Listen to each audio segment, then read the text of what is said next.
Good evening, friends. Welcome to my Midsummer Night's Fire.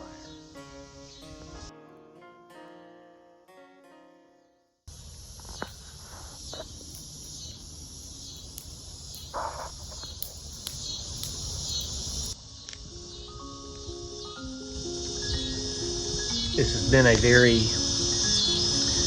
different and very trying summer in so many different ways. And I think about the quote from Thomas Paine, "These are the times that try men's souls." And I think especially that is true today in our country when we are here in the calm before the storm of the year 2024, still 6 months away, which have no idea what it's going to be like. But right now, all I can do is just sit and reflect and just wait to see what's going to happen.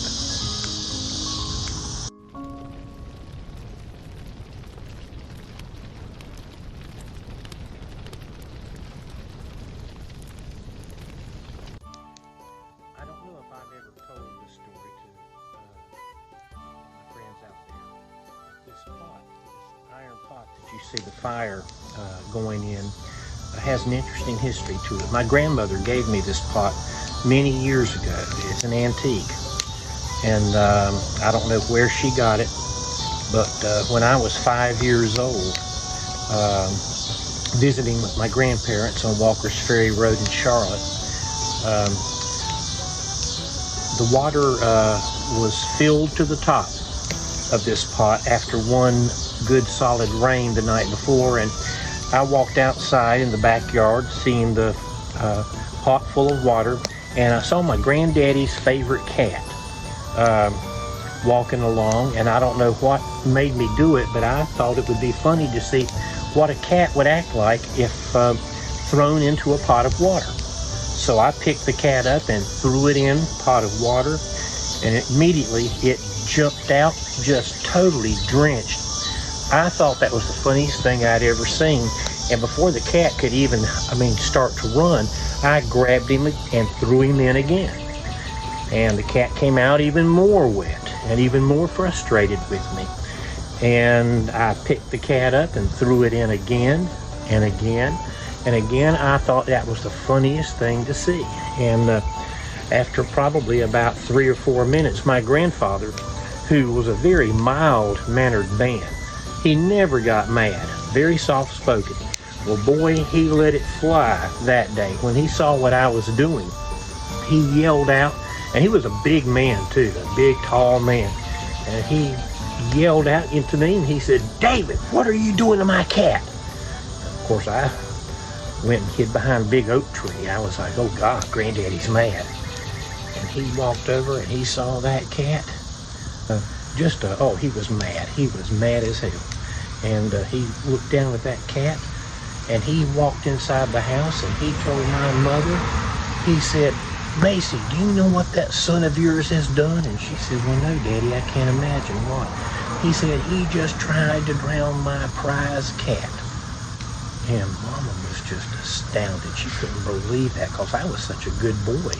I'd never done anything bad up to that point. And Mama told Granddaddy, she said, "Well, Daddy," she said, "you know, I just can't punish him because that's the first boyish thing he's ever done." And, I never forgot that moment. And I later called my granddaddy that day from my aunt and uncle's house. We went to visit Uncle Dave and Aunt Juanita. And I got on the phone and told Granddaddy, I said, "I'm sorry I tried to drown your cat." And he said, "That's okay." He said, "That cat needed baptizing anyway."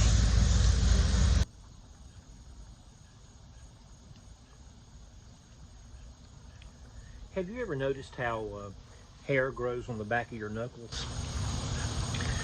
That thought was actually formulated by my old friend Kemp Melton many years ago. Kemp, I don't know if you're watching this, I don't know if you remember that or not, but You're the one that came up with that idea, and I never forgot that. What a thrice double ass was I to trust this drunkard for a god. And I'll leave that one right there.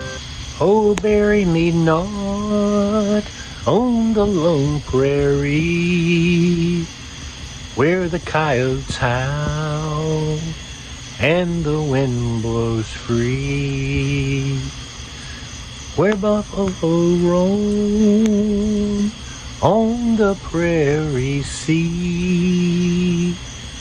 Oh, bury me not on the lone prairie. Oh, bury me not on the lone prairie.